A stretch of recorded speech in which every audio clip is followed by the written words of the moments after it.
क्योंकि इजराइल और अमेरिका ने बीजेपी का तेल निकाल दिया, तो इन्हें लग रहा तेल की कोई कमी नहीं है। ये संकट कोई लाया तो बीजेपी खुद संकट लाई है। प्रधानमंत्री 13-14 दिन के बाद गहरी नींद से जागे और कहने लगे अब हमें मुर्दे को इंजेक्शन लगाना है। जब सिलेंडर से गैस निकल गई, कहने लगे अब हम इसमें गैस भरेंगे। प्रधानमंत्री नरेंद्र मोदी ने ईरान के राष्ट्रपति से बात कर ली है और उन्होंने इस बात का अपने ट्वीट में इजहार किया है कि उन्होंने चिंता जताई है कि जो कुछ भी चल रहा है वो ठीक नहीं चल रहा है। भारत की सुरक्षा और भारतीय नागरिकों के माल और ऊर्जा से संबंधित मामलों में चिंता जताई। यही ट्वीट जाने कब से जिसका इंतजार हो रहा था। अगर ये ट्वीट समय से आता तो बात कुछ और होती। और विपक्ष अब एक गंभीर सवाल उठा रहा है कि आज आपको ऊर्जा संसाधनों को लेकर के चिंता जाहिर होने लगी। आज आपको भारतीयों के युद्ध में फंसे होने की चिंता जाहिर होने लगी। आज आपको इस तरह से ट्वीट करने की जरूरत आन पड़ी जब सिलेंडर से गैस गायब, पूरा भारत सड़कों पर उतर गया, हाहाकार मचाए और भारत सरकार की तरफ से और खुद प्रधानमंत्री नरेंद्र मोदी की तरफ से अफवाह बताया गया। साथियों, आजकल बहुत चर्चा एलपीजी को लेकर हो रही है। कुछ लोग हैं जो पैनिक क्रिएट करने का प्रयास कर रहे हैं, अपना एजेंडा चलाना चाहते हैं। मैं इस समय उन पर राजनीतिक टिप्पणी नहीं करना चाहता, लेकिन इतना जरूर कहूंगा कि ऐसा करके वो जनता के समक्ष खुद को एक्सपोज हो ही रहे हैं, पूरे देश का भी बड़ा नुकसान कर रहे हैं। वहीं अमेरिका और ईरान इजराइल का युद्ध कहीं थमता नहीं नजर आ रहा। अमेरिका के बड़े बड़े युद्धपोत आग लगते हुए देखे जा रहे हैं। अमेरिका और इजराइल ईरान पर हमलावर है। कुछ खबरें बता रही हैं कि पिछले 24 घंटे में सबसे ज्यादा तेज हमला भी हुआ है इन देशों के ऊपर। हम उसका भी विश्लेषण करेंगे। हम बताएंगे कि अमेरिका के जहाज कहां कैसे गिर रहे हैं और ईरान अपनी तरफ से शर्तें रख रहा है कि हम इस तरह से सीज फायर में नहीं जाने वाले। अमेरिका बुरी तरह से हैरान है कि राष्ट्रपति ट्रंप ने चुटकुला बना दिया है। कभी कह रहा है कि यूएस जीत गया, ईरान हार गया, और ईरान हमलावर रुख अख्तियार किए हुए। ऐसे में युद्ध का प्रभाव भारत के लोगों पर जो पड़ रहा है उसके लिए सरकार की तैयारी क्या है, ये सवाल अब लोग पूछ रहे हैं। पूरे देश के लोग हैरान हैं कि बीजेपी के ऑफिशियल ट्विटर हैंडल से कहा जा रहा है कि स्ट्रेट ऑफ हॉर्मुज खोल दिया गया भारत के लिए। वो दूसरी तरफ से कोई ऑफिशियल खबर नहीं मिल रही। ऐसे में भारत के नागरिकों को सही ऑथेंटिक सूचना जाननी चाहिए, इसलिए वीडियो आखिर तक देखिएगा। सबसे पहले अपनी स्क्रीन पर प्रधानमंत्री नरेंद्र मोदी का वो ट्वीट देखिए जिसमें वो दावा कर रहे हैं कि वो ईरान के राष्ट्रपति डॉक्टर मसूद पेजेश्कियान से क्षेत्रीय गंभीर स्थिति पर चर्चा करने के लिए बातचीत की। बढ़ते तनाव, नागरिकों की जान माल की हानि, नागरिक बुनियादी ढांचे को हुए नुकसान की चिंता जाहिर की। भारतीय नागरिकों की सुरक्षा और माल एवं ऊर्जा के निर्बाध परिवहन की आवश्यकता भारत की सर्वोच्च प्राथमिकता बनी हुई है। मैंने शांति और स्थिरता के लिए भारत की प्रतिबद्धता को दोहराया और संवाद की कूटनीति का आग्रह किया। यहां एक शब्द भी ये कहा कि ईरान में जो लोग मारे गए या ईरान के सर्वोच्च नेता खामेनेई जो मारे गए उस पर शोक भी व्यक्त कर देते। अमेरिका की तरफ से वहां जो कुछ रिसर्च कर रहे हैं, कुछ रिपोर्ट आ रही है और वो ये दावा कर रही है कि युद्ध के शुरुआती दिनों में ही जानबूझकर अमेरिका ने 250 लोगों को एक लड़कियों के स्कूल पर हमला करके मार दिया था। वो ऐसा बता रहा था कि वो उनका इंटेलिजेंस सिस्टम फेल हो गया था और बाद में वो बुरी तरह से अपने कैलकुलेशन को हार गए और अभी तक युद्ध में उलझे हुए हैं। उन मारे गए बच्चियों के लिए शोक संवेदना, खामेनेई के लिए शोक संवेदना वहां नहीं। और ऑफिशियली भारत सरकार भारत में शोक संवेदना जाहिर करती है। प्रधानमंत्री नरेंद्र मोदी के इस ट्वीट को कैसे देखा जाए, भारतीय जनता पार्टी के इन ट्वीट्स को जिसमें वो कह रहे हैं कि भारत की विदेश नीति की कूटनीति की कामयाबी देखिए, झंडा डंका बज गया, हॉर्मुज खुल गया भारत के लिए। कहां मिला ये ऑफिशियल खबर? ईरान मान गया क्या? अभी तक हमने जितनी शोध किया उसमें यह पता चल रहा है कि भारत के विदेश मंत्री और ईरान सरकार की तरफ से बातचीत जारी है और बातचीत में भी कुछ ठोस निकल कर नहीं आ रहा। पिछले कुछ दिनों में विदेश मंत्री और ईरान के विदेश मंत्री के बीच 3 बार बातचीत हुई है अंतिम बातचीत में शिपिंग की सुरक्षा और भारत की ऊर्जा सुरक्षा से जुड़े मुद्दों पर चर्चा की गई। इसके अलावा अभी मेरे लिए कुछ भी कहना जल्दबाजी होगा। लेकिन ट्वीट हो गया कि डंका बच गया दुनिया में, और डंका भारत में जो बज रहा है वो तो हाहाकार मचाने वाला है। पिछले 24 घंटे में भारत सरकार से लेकर के संसद से सड़क तक एक मैसेज देने की कोशिश की गई, फिर एक टूल किट बनाया गया, और उस टूल किट के जरिए ये कहा जा रहा है कि कोई एलपीजी की किल्लत नहीं है, कोई क्रूड ऑयल की किल्लत नहीं है, यहां भारत में सब चंगासी। लेकिन आपको कुछ वीडियोस तो देखने चाहिए। लखनऊ के आईजीपी चौराहे के पास मॉडल वेंडिंग जोन की स्ट्रीट फूड दुकानों में अब कॉमर्शियल सिलेंडर की किल्लत से दुकानें बंद होने लगी। मुंबई में online kitchen gas cylinder booking नहीं मिल रही, जिससे वे शहर के अलग अलग इलाकों में लंबी लाइनों में खड़े हैं। महाराष्ट्र के नासिक से फिर से एक ऐसी खबर आई, घर में शादी है, हलवाई सिलेंडर मांग रहा है, सिलेंडर नहीं है। ऐसी खबरों को देख करके क्या कहेंगे मोदी जी और उनके टूल किट गैंग के लोग? क्या ये अफवाह है?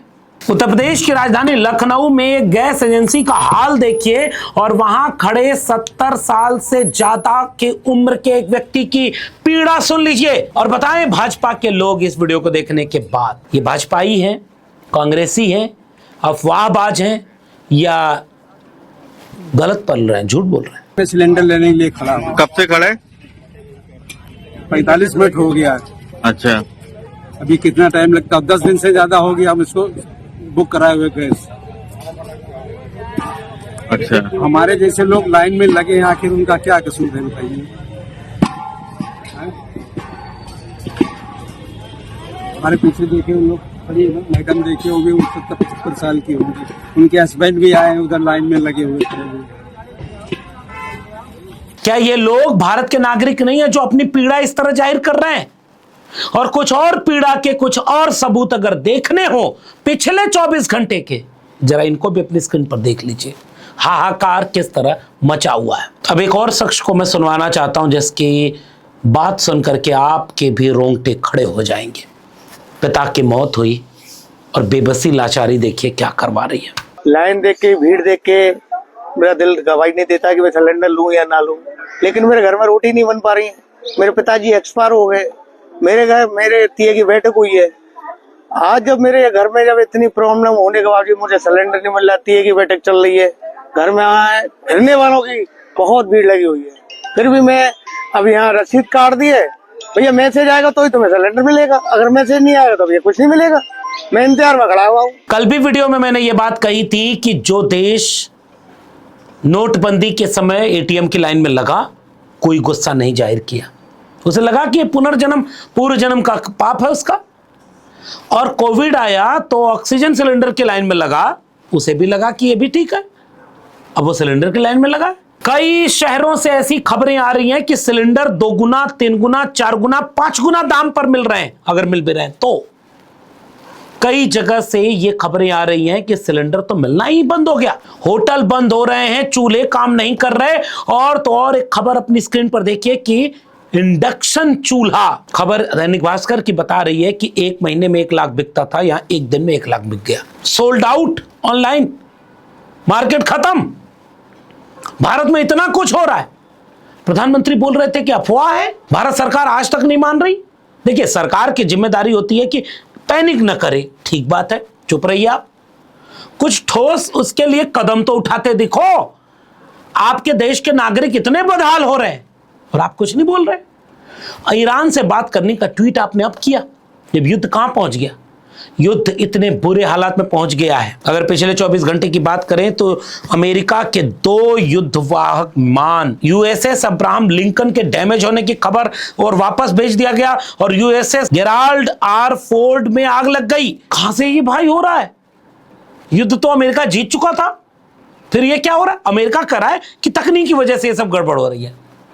तो इतनी कमजोर कमजोर चीजें लेकर के ईरान पर युद्ध कर दिया तुमने, कैसे? पिछले 24 घंटे की और खबर जोड़ दें तो यह बात साफ हो जाती है कि इजराइल ने ईरान पर 200 से अधिक सैन्य ठिकानों पर हमला किया। वहीं तेहरान में विस्फोट और नए हवाई हमले की खबर आ रही है। ईरान की मिसाइल और ड्रोन कार्रवाई, उत्तरी इजराइल के गलीली क्षेत्र में रॉकेट गिराया, 80 लोग घायल हुए। खाड़ी देशों में सऊदी अरब ने रियाद की ओर जाने वाले कई ड्रोन मार गिराए। यूएई, कतर और अन्य जगहों पर भी एयर डिफेंस सक्रिय हुआ। ईरान से जुड़े ड्रोन हमले में बहरीन अंतर्राष्ट्रीय हवाई अड्डे के पास ईंधन टैंक में आग लगी। अमेरिकी सैन्य ठिकानों पर हमले के दावे। ईरान समर्थित इराकी समूहों का दावा है कि इराक में एक अमेरिकी सैन्य विमान KC-135 को मार गिराया। ईरान ने यह भी दावा किया कि उसने के मिसाइल हमले से अमेरिकी युद्ध वाहक USS अब्राहम लिंकन को नुकसान पहुंचा है। रिपोर्ट के मुताबिक अब तक ईरान में 1300 से अधिक नागरिक मार दिए गए, 17,000 से ज्यादा लोग घायल हुए हैं, 32 लाख से ज्यादा विस्थापित हो चुके हैं। ईरान के नए सर्वोच्च नेता मुज्तबा खामेनेई ने पहली बार बयान दिया। उन्होंने चेतावनी दी कि अमेरिकी सैन्य ठिकानों को निशाना बनाया जाएगा। और ईरान यह भी कह रहा है कि हम कोई हड़बड़ी में नहीं युद्ध खत्म करने के। अमेरिका गलती माने, अमेरिका हर जाना दे, अमेरिका सीज फायर करे। और अमेरिका क्या कर रहा है वो आपको पता है। और इसीलिए जब ईरान के मामले पर ट्वीट आया प्रधानमंत्री नरेंद्र मोदी का, तो संजय सिंह ने प्रेस कॉन्फ्रेंस करके आरोप गंभीर लगा दिया कि क्या डोनाल्ड ट्रंप ने जो तेल खरीदने की इजाजत दे रहा है, किससे खरीदो किससे मत खरीदो, वो ट्वीट करने की इजाजत दे रहा है। इतने गंभीर सवाल विपक्ष पूछ रहा है। सुनिए। इन सब ने युद्ध के खिलाफ बोला कि युद्ध करके आप पूरे देश को और दुनिया को संकट में डाल रहे हैं। अमेरिकन प्रेसिडेंट के खिलाफ, उनकी कार्रवाई के खिलाफ, इजराइल के खिलाफ, नेतन्याहू के खिलाफ, सब ने बोला। वो 160 बच्चियों की मौत पे भी बोला। लेकिन हमारे महामनो, दुनिया के सबसे बड़े लोकतंत्र के प्रधानमंत्री नरेंद्र मोदी जी नहीं बोले। पूरा देश गैस की लाइनों में खड़ा हो गया, होटल बंद होने लगे, मोरवी में टाइल्स की फैक्ट्रियां बंद हो गई, 60 रुपए घरेलू गैस के सिलेंडर का दाम बढ़ गया, 115 रुपए कॉमर्शियल गैस के सिलेंडर का दाम बढ़ गया। उसके बाद प्रधानमंत्री 13-14 दिन के बाद गहरी नींद से जागे और कहने लगे अब हमें मुर्दे को इंजेक्शन लगाना है। जब सिलेंडर से गैस निकल गई, कहने लगे अब हम इसमें गैस भरेंगे।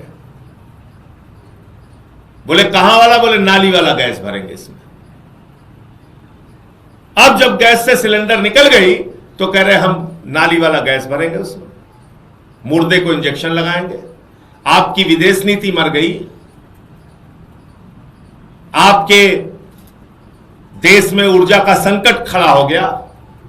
तब आप 13 दिन के बाद, 14 दिन के बाद जाग रहे हैं। कैसे जागे आप? मैं पूछना चाहता हूं, क्या आपको ट्रंप जी ने अनुमति दिया तब आप जागे कि ठीक है बच्चे एक ट्वीट कर ले, कोई बात नहीं? क्योंकि आप जो कुछ भी अब करते हैं ट्रंप से पूछ के करते हैं। रूस से तेल खरीदना है कि नहीं खरीदना है, ट्रंप से पूछ के आप करेंगे। और यहां किसी सरकार के नेता से पूछो, कहते भारत अपने निर्णय लेने के लिए स्वतंत्र है। इन तमाम सवालों के बीच युद्ध बढ़ता जा रहा है और खबरें ऐसी आ रही हैं, जैसे अल जजीरा की ये रिपोर्ट अपनी स्क्रीन पर देखिए, जिसका हेडिंग ये है कि ईरान पर इजराइल अमेरिका के युद्ध से भारत से आने वाली $50 अरब की रकम खतरे में पड़ सकती है। यानी अभी इस युद्ध का और भारी नुकसान भारत को हो सकता है। अल जजीरा की रिपोर्ट के मुताबिक भारत के 80% से ज्यादा गैस और 60% से ज्यादा तेल हॉर्मुज डल जमरूमंद के होकर आता है। अभी तक यहां से जहाज आएंगे कि नहीं, इसका कोई ठोस सबूत नहीं आ रहा। हम जब वीडियो बना रहे हैं तो दोनों देशों में संवाद चल रहा है अभी, लेकिन ऑफिशियल घोषणा इस बात की नहीं है कि तेल आपका हॉर्मुज से आएगा ही आएगा। और इसके बाद भी आपको लगे कि देश में अफवाह कुछ लोग फैला रहे हैं, और टूल किट के जरिए बीजेपी अब अपने प्लांटेड लोगों को एक मैसेज करवा रही है सोशल मीडिया पर, इतने बजकर इतने मिनट पर मैंने सिलेंडर बुक किया और इतने बजकर इतने मिनट पर डिलीवरी हो गई। और सिलेंडर के लिए ये जो लोग तरस रहे हैं, तड़प रहे हैं और रो रहे हैं, इनको भाजपा वाले क्या जवाब देंगे? इन वीडियोस को जाते जाते अपनी स्क्रीन पर देखते जाइए और सोचिएगा। नागरिक होने के नाते हमारी भी एक जिम्मेदारी है कि हम आपसे ये अपील करें कि आप पैनिक ना हो, हड़बड़ाएं नहीं, उत्तेजना में ना आए, धैर्य रखें, क्योंकि युद्ध जो है वो विनाशक होता है। पहले दिन जब युद्ध शुरू हुआ था तब से हमने इस पर बात की थी कि युद्ध विनाशक होता है। कहीं सीधे लोग मारे जा रहे हैं, कहीं इनडायरेक्टली अब लोग मारे जाएंगे। और एक सवाल, एक होमवर्क आपके लिए मेरा, कल मेरी कई इलाके के लोगों से बात हो रही थी देश के अलग अलग हिस्सों में। वो ये कह रहे थे रिफाइन तेल, सरसों का तेल, सब्जियां और खाने पीने के सामान पिछले एक हफ्ते के अंदर सबके दाम बढ़ा दिए गए। आपके आसपास क्या माहौल है, जरा सोचकर बताइएगा। अफवाह हम भी नहीं उड़ा रहे, अफवाह आप भी नहीं उड़ाइएगा। मोदी जी कह रहे थे कि अफवाह उड़ा रहे हैं लोग। मुझे जिन्होंने बताया उन्होंने कहा कि 10, 15, 20 रुपए से 50 रुपए तक कई जगह पर वसूली होने लगी है। और भारतीय कुछ मामले में इस तरह से भी जान जा रही थी, तब भी ऑक्सीजन के नाम पर मुनाफा कुछ तो कमा ही ले। ऐसे मुश्किल वक्त में कुछ लोग आपदा में अवसर लेकर आएंगे, उनसे सजग रहिएगा। और उनसे मेरा निवेदन भी है कि इस तरह के आपातकालीन परिस्थितियों में मानवता के खिलाफ जाकर के काम न करें। लेकिन ये सवाल अपनी हुकूमत से तो पूछिए कि अभी तक तो तेल भरवा रहे थे लोग टंकी ले जाकर के, एलपीजी खाली सिलेंडर ले जाकर भरवा रहे थे, और उसके बाद क्या हुआ? ठीक ही कीर्ति आजाद जी ने संसद में मजाक उड़ाया कि मोदी जी तो नाली के गैस से सिलेंडर भरवा लेते हैं। 2017 में प्रधानमंत्री जी ने कहा था यदि उसको यह सरकार मान लेती, रिसर्च एंड डेवलपमेंट कर देती, यदि सप्लीमेंट्री बजट नहीं अगर मेन बजट में भी पैसा दे देती, तो आज गटर गैस से वो सारी कमी पूरी हो सकती थी जिस गटर गैस के बारे में प्रधानमंत्री जी ने बात किया। सब घर के नीचे गटर है, सब गटर में डालो, कैसे बताया था, पाइप डाला, कैसे बर्तन उल्टा किया, छेद किया और उसमें से निकलता तो पैसा भी बचता। इतना हमें आयात करने की आवश्यकता नहीं पड़ती। इन तमाम चुटकुलों, मजाक और तमाम चीज़ों को इसलिए बीच बीच में दिखाना पड़ता है क्योंकि जब सामान्य परिस्थितियां होती हैं तो भारत का बहुसंख्यक तबका ऐसे हास्यास्पद चुटकुले वाली बातों को भी सच मानकर चुपचाप स्वीकार करता रहता है। विपरीत परिस्थितियों में जब आफत विपत आती है तब तो आपको अपनी सरकार में दोष दिखाई देता है। थोड़ा सा समय बीतेगा, जो गुजर गए गए, उनको कौन पूछ रहा है, और जो बचे होते हैं फिर हिंदू मुसलमान में लग जाते हैं, फिर सरकार के झूठ, प्रोपेगेंडा और कुछ तमाशा अंधविश्वास में फंस जाते हैं। थोड़ा सजग रहा करिए। रोजमर्रा की रोटी, कपड़ा, मकान, शिक्षा, स्वास्थ्य, रोजगार, इस पर सोचा करिए।